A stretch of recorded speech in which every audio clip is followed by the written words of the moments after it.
Magandang hapon mga kalipad.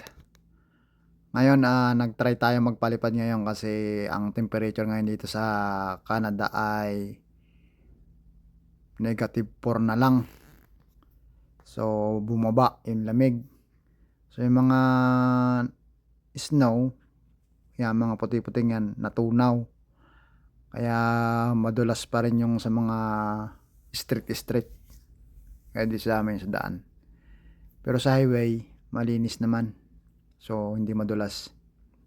Ayan, sinubukan ko lang ulit magpalipad ng ating DJI Neo mga kalipad.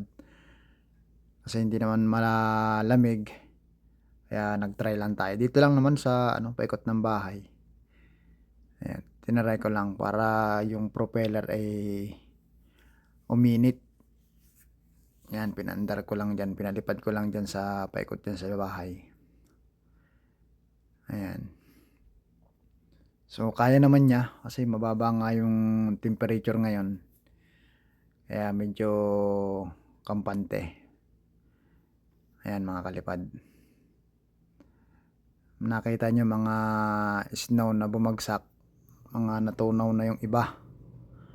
Ayan, yan. Madulas yan dyan sa may harapan namin mga kalipad. Ayan, nakikita nyo yung black ice na yan. Madulas na.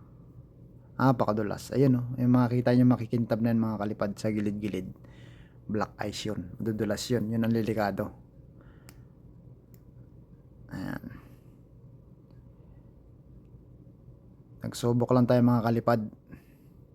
Tingnan natin ang himpapawid saglit.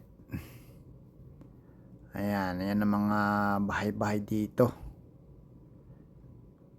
Pero may mga snow pa rin naman sa loob ng mga bakuran.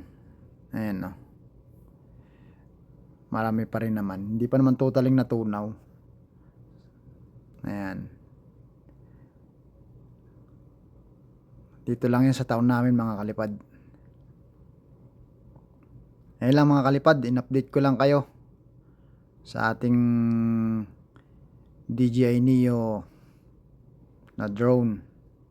Ayan. Pikutin lang natin dito tapos baba na tayo dito mga kalipad.